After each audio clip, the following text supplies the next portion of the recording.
Dirección de la UNILA.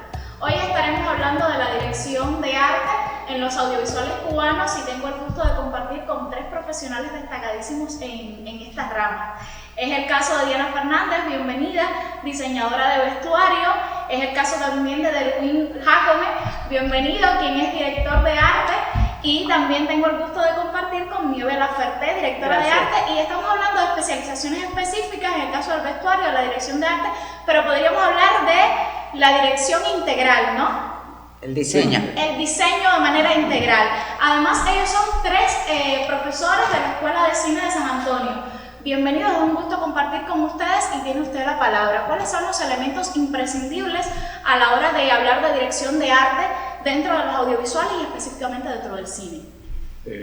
Yo quisiera comenzar haciendo una acotación en la que los tres estamos de acuerdo porque trabajamos juntos hace mucho tiempo, que es precisamente lo que diferencia la dirección de arte de la escenografía, es decir, como tal. Es decir, cuando trabajamos en escenografía hemos hecho escenografía también, es decir, nos fundamentamos más en la época, nos fundamentamos en la estética, nos fundamentamos en toda una serie de elementos que para embellecer ese set, o no embellecerlo si fuera el caso, pero sí basado en estas características.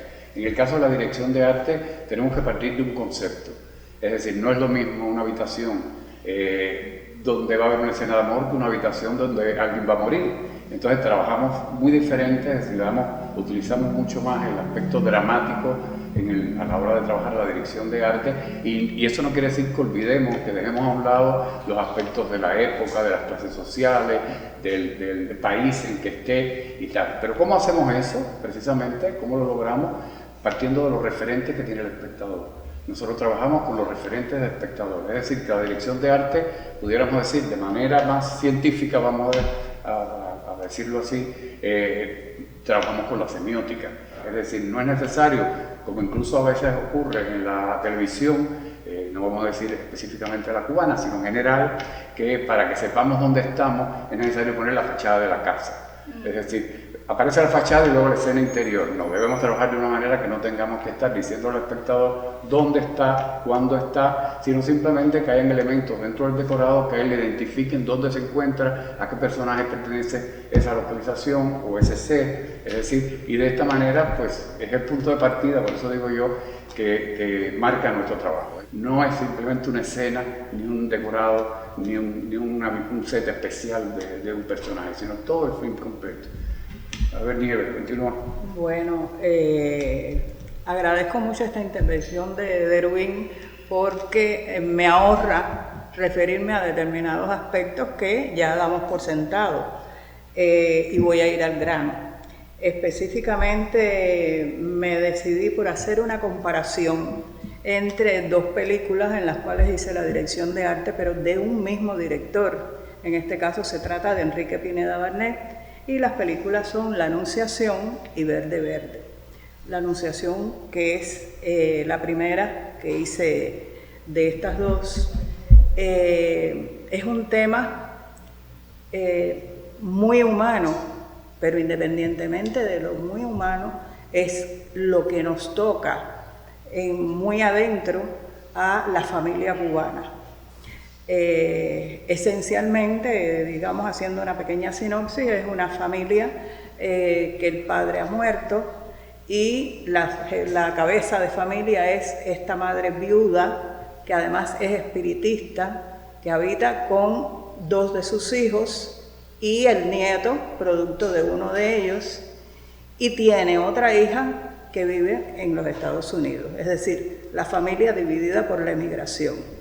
Esta señora espiritista altera el testamento moral que ha dejado el padre, porque efectivamente no ha dejado bienes específicos en sí, sino un testamento moral que ella adultera. Y se van viendo todos los conflictos de esta familia. ¿Qué fue lo primero que definimos? El espacio. Antes de buscar las locaciones, o la locación para donde vive esta familia, decidimos que tenía que ser un lugar pequeño, un lugar donde se pudieran mover bien 3 personas, pero donde iban a estar siempre más de 5. Yo lo definí como una ratonera y pensando en esta madre con sus hijos, llegamos a un cuadro de Antonia Eiris, que es el que le da nombre a la película, que es La Anunciación. La Anunciación, bueno, la mayoría conoce este cuadro, que es como una luz que recibe esta mujer que está grávida, que va a tener un hijo, pero por la línea y por el color hay una cierta atmósfera de suspenso, una atmósfera de algo que no llega a florecer en el sentido más, digamos, más feliz de la palabra. ¿Cómo contrastan esos conceptos y esos elementos entonces con otro ejemplo que sería Verde Verde? Bueno, Verde Verde es otro tema completamente diferente. En Verde Verde son dos personajes principales que se conocen en un bar de Puerto. El ambiente que hay en ese bar está asignado por la poética estética de la serie Los Machazos de Rocío García. Entonces de ahí sacamos prácticamente toda la línea del vestuario para los parroquianos de este bar. De ahí sacamos la imagen también, por supuesto, siempre jugando con la dramaturgia, la imagen del personaje principal, que es un médico de la Marina, es un marinero que trabaja como médico en un barco. ¿Qué nos encontramos en el apartamento del marinero? Por eso quería hacer la comparación de las dos películas, porque también es una ratonera, pero de otro tipo. Es un espacio abierto. De hecho, cuando llegan al apartamento, el apartamento tiene todos los espacios que se necesitan, una sala, una cocina, un lugar donde estar, el dormitorio, pero se ve a través de toda la película que transcurre de noche, la bahía y la ciudad que hay del otro lado. Es decir, todo el tiempo está presente la ciudad. Los espacios no están delimitados como en La Anunciación por muros, por paredes. En La Anunciación también yo empleo cortinas tejidas, manteles tejidos, todo que dé el entramado como de telaraña en la que están ellos atrapados. Los dos son unos espacios de los cuales no se sale incólume. Sin embargo, un espacio está delimitado por paredes y el otro espacio no lo está. Es un espacio abierto, tan abierto que se observa todo el exterior.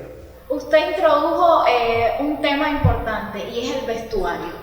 Y tenemos aquí también a Diana para hablarnos sobre el vestuario. ¿Cómo se trabaja el vestuario de manera integral y coherente con toda la dirección de arte? Bueno, la dirección de arte con el vestuario es fundamental, el trabajo. He tenido pocas experiencias en películas que he trabajado con un director de arte que de verdad tenga la visión aglutinadora que Derubín explicaba que tiene que tener la dirección de arte. En ocasiones yo he tenido que buscarme la vida, por decirlo de una manera muy coloquial, por mi cuenta, porque no me marcan las pautas. Y llega un momento que he tenido que hablar directamente con el director, algo que no debe ser. Es decir, el trabajo del diseñador de vestuario es parte de la visualidad importantísima dentro de una película y esos códigos se tienen que estar marcados por el director de arte, que una vez que son aprobados por el director de la película, pues se me traslada al diseñador de vestuario. Ojo, esto no quiere decir que el diseñador de vestuario sea un reproductor de las ideas del director de arte. Es decir, el diseñador de vestuario tiene que tener sus propios recursos para dentro de esos códigos plantearlos y llevarlos al terreno de la vestimenta escénica, ¿no? Entonces, bueno, yo siempre defiendo, cada vez que hablo sobre el tema, que ese rigor con que debe trabajarse el vestuario, que generalmente se deja para lo último o se le da poca importancia, quizás por ser parte de lo que es la moda en el vestir, que es algo frívolo, que es algo tan cotidiano. Y yo defiendo que la ropa dice tanto de un personaje casi como el propio texto y las propias acciones del personaje, ¿no? Entonces, a partir de esas premisas, es que el trabajo para mí es tan importante y tan riguroso, ya sea en una comedia como en la película de mayor producción de cine de época. Yo quería ejemplificar, y tengo por ahí algunas imágenes, sobre una coproducción cubano-española que se rodó aquí, que es Pata Negra, una comedia muy ligera, con un argumento bastante simple, y sin embargo yo asumí el trabajo de vestuario como yo pienso que tengo que asumirlo, en este caso sí, con el trabajo a la par del director de arte, que fue Derubín. Entonces se codificó todo, se hizo una codificación visual por grupos, donde todo estaba marcado, todo estaba preestablecido, aunque fuera una comedia, repito, un género que generalmente no se le da mucha importancia a los aspectos visuales y además de ser contemporánea.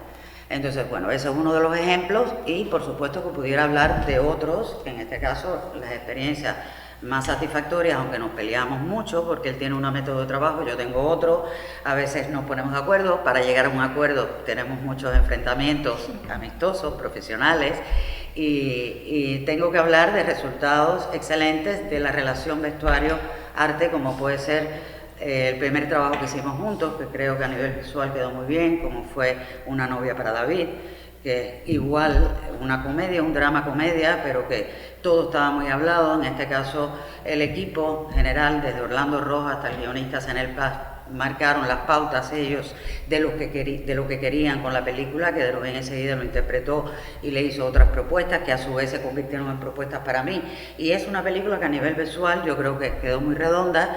Y otros ejemplos que puedo hablar, pues que hemos trabajado juntos, La Bella de la Alhambra, que todo el mundo conocerá, que eso fue un reto, y en el caso de vestuario fue un reto doble por tener muy poco presupuesto. Es decir, fue una película que se hizo con prácticamente nada de dinero, nada de divisa, es decir, de monedas duras para el vestuario en este caso. La ropa se tuvo que hacer con los recursos que había en los almacenes, con los pocos tejidos que quedaban en los almacenes, y el único dinero en divisa que se me autorizó a utilizar era para las medias de las coristas, algo indispensable en una película que se desarrolla en los años 20 del siglo pasado. Y hablando de Derubín, y retomo su palabra, de algo tan importante como son los códigos que tú vas a trasladar o vas a utilizar para que el espectador decodifique en cada película y en cada trabajo con la visualidad.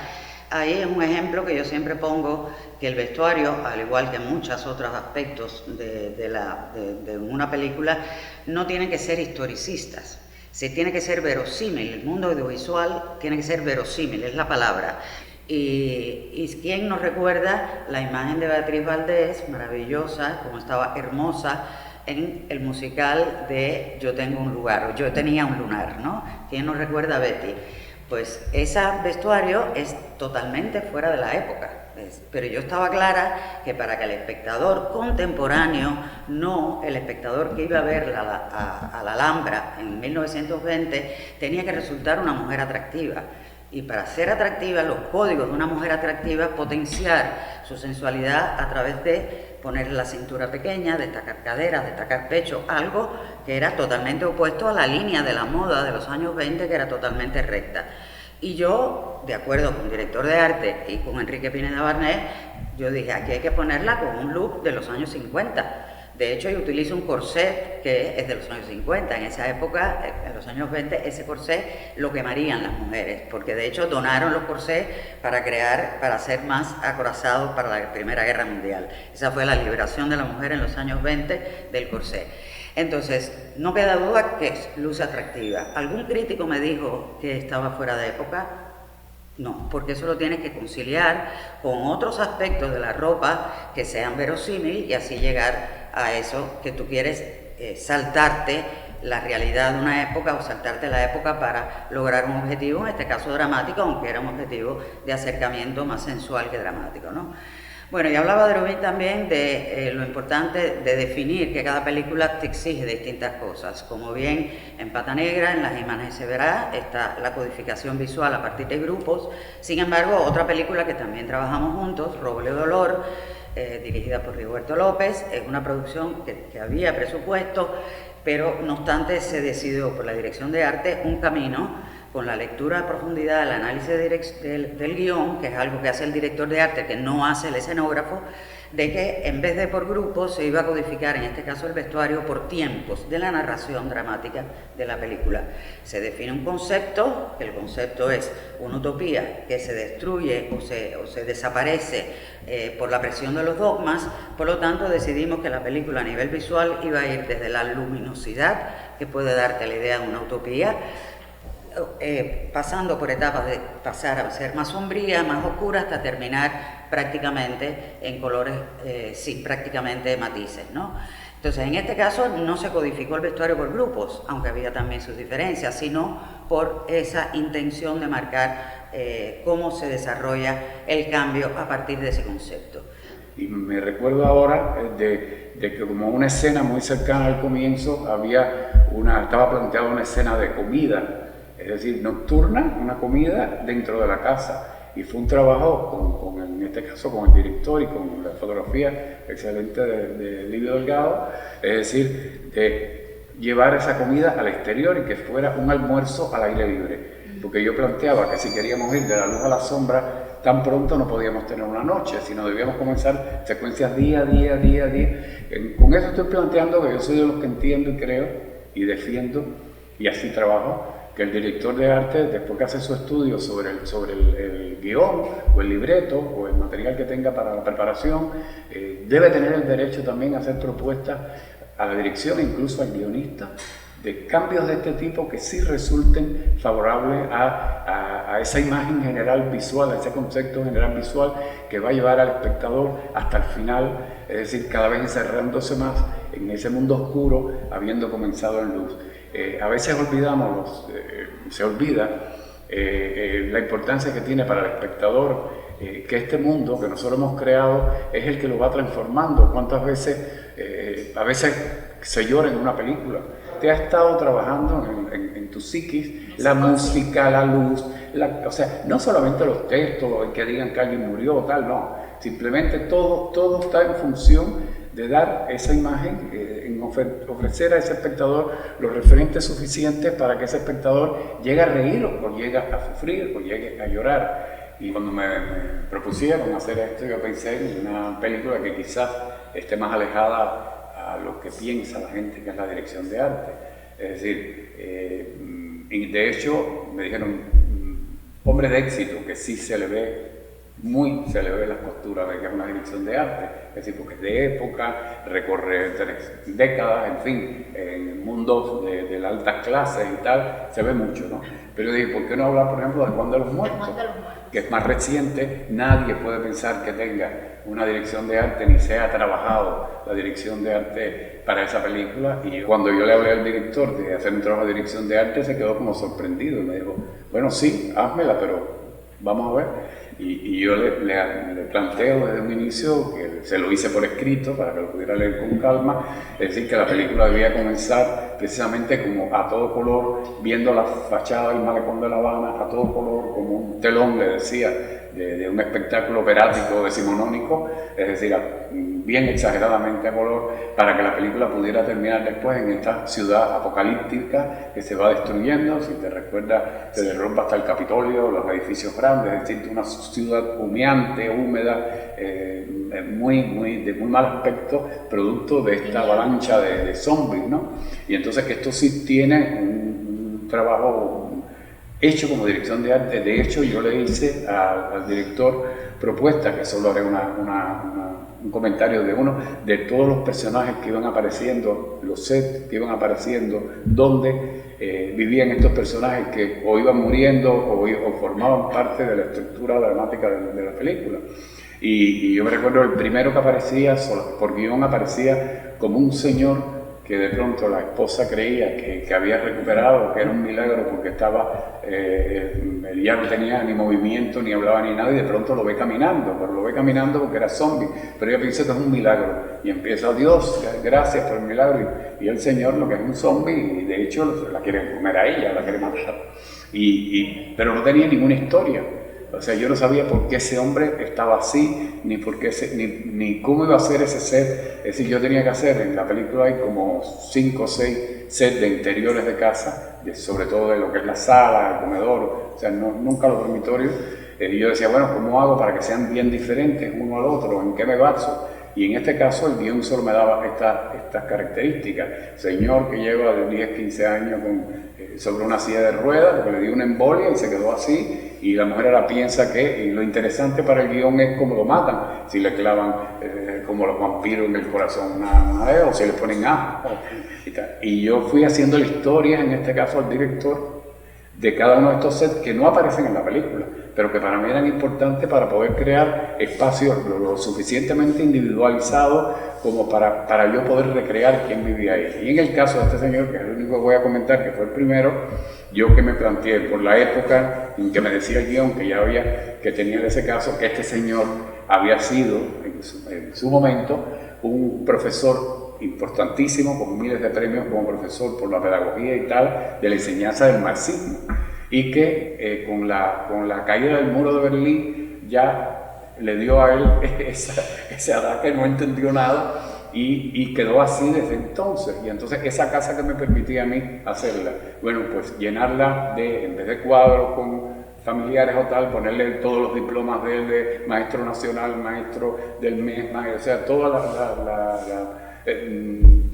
los reconocimientos que ese hombre ganó, más además todas las paredes llenas de libros, porque era un profesor emérito de todos los libros que pudiera haber tenido, y luego además le puse lomas de todos los periódicos que la mujer recibía, le leía, porque ella no podía ni con las manos sostener el periódico, y aquella casa esa era la casa de ese hombre. Es decir, la diferencia que puede haber habido para mí, es decir, si yo lo que hago es poner un sofá, 2 butacas y un televisor, pues no me decía nada de ese personaje. Yo hago esto y puede que el espectador no lo haya entendido, o algunos ni siquiera se hayan fijado en esto, pero yo sí estoy consciente de que cada personaje que aparece en esta película, burla, cómica, o sea, que pudo haber sido hecha de la manera más simple del mundo, yo la trabajo así. Y en cuanto a la película entera, sí, a todo el rodaje, yo sí pedí en lo posible que se tratara de comenzar con días bonitos, es decir, y terminar en días de lluvia. Es decir, y dentro de lo posible coincidió que pudimos hacer muchas filmaciones de exterior, esos finales con días de lluvia. O sea, las calles están todas ya vacías, sucias, llenas de alcantarillas abiertas, de no sé qué, una ciudad ya apocalíptica. Es decir, y además la noche, las nubes oscuras, que luego, por supuesto, postproducción y tal, se corrigió más y se pusieron aún más oscuras, ¿no?, que lo que realmente estaba. Pero sí se trabajó de esta manera, e incluso hicimos hasta un casting de coches, de autos.